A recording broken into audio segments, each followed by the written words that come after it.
मराठी माणसाचा कौल निर्णायक ठरणार असतानाच मराठी बहुल भागातील ट्रेंड आता समोर आलेले आहेत. मित्र हो, देशातल्या सर्वात श्रीमंत महापालिका असलेल्या मुंबईवर आपली सत्ता आणण्यासाठी महायुती आणि महाविकास आघाडीसोबत आलेले मनसेचे अध्यक्ष राज ठाकरे हे सगळे मिळून आता एकमेकाच्या समोर उभे ठाकलेले आहेत. मुंबई महापालिका जिंकणं हे तर भाजपचं जुनं स्वप्न आहे, पण यावेळी तरी ते साकार होणार आहे का?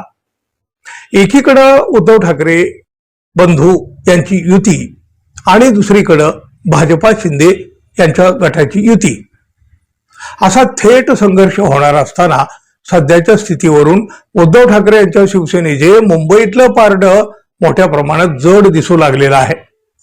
मुंबई शहरामध्ये शिंदे गटाची कसोटी लागणार असल्याचं चित्र पाहायला मिळत असताना मराठी माणसाचा कौल निर्णायक ठरणार असतानाच मराठी बहुल भागातील ट्रेंड आता समोर आलेले आहेत. आकडेवारी काय सांगते बघूया. मुंबई शहर भागामध्ये उद्धव ठाकरे यांच्या शिवसेनेचं वर्चस्व कायम असल्याचं दिसतंय.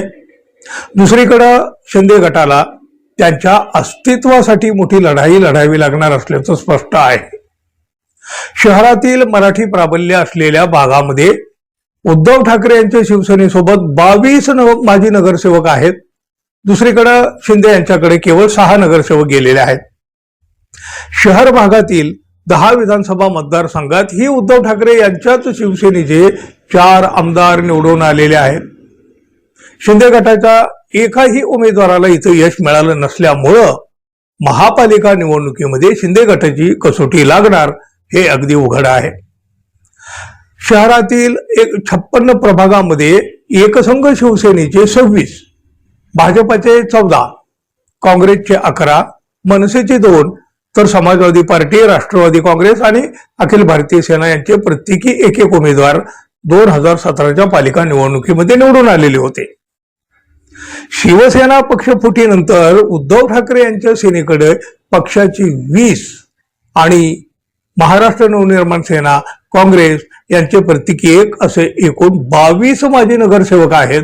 तर दुसरीकडे शिंदे गटामध्ये उद्धव ठाकरे यांच्या शिवसेनेचे 6, काँग्रेसचे 3, राष्ट्रवादी आणि मनसे यांचे प्रत्येकी 1 अशा 11 माजी नगरसेवकांनी प्रवेश केलेला आहे. भाजपकडे 14 माजी नगरसेवकांच्या सह काँग्रेसमधून आलेले 2, म्हणजे हे 14 आणि हे 2 असे एकूण 16 माजी नगरसेवक आहेत. काँग्रेसला त्यांच्या 11 पैकी केवळ 5 माजी नगरसेवकांनी साथ दिलेली आहे. महाराष्ट्र नवनिर्माण सेना, राष्ट्रवादी या दोन्ही गटाची अवस्था मात्र अत्यंत बिकट आहे. दोन्ही राष्ट्रवादी सहित मनसेकडं मुंबईत एकही माजी नगरसेवक उरलेला नाही. गुजराती मतदारसंघाचे वर्चस्व असलेल्या प्रभागामध्ये भाजपचे, तर मुस्लिम बहुल 16 पैकी 9 प्रभागामध्ये काँग्रेस, भाजप 3, शिवसेना 2 आणि समाजवादी पार्टी, अखिल भारतीय सेना, राष्ट्रवादी यांचा प्रत्येकी 1 उमेदवार निवडून आला होता. एकंदर सगळी आकडेमोड जर आपण पाहिली तर मुंबई शहरामध्ये संघटनात्मक ताकद, माजी नगरसेवकांचं संख्याबळ आणि मतदारांचा विश्वास या निकषावर उद्धव ठाकरे यांची शिवसेना आजही मजबूत स्थितीत दिसत आहे. त्यात त्यांना मनसेची साथ लाभणार असल्यामुळं एकनाथ शिंदे यांच्या गटाचा ठाकरे यांच्या या बालेकिल्ल्यामध्ये कसा कस लागणार हा प्रश्न आहे. मराठी माणसाचा कौल हा उद्धव ठाकरे यांच्या शिवसेनेकडे असल्याचं आता अधिक ठळकपणे स्पष्ट होऊ लागलेलं आहे. मित्रांनो, धन्यवाद. पुन्हा भेटू. नमस्कार.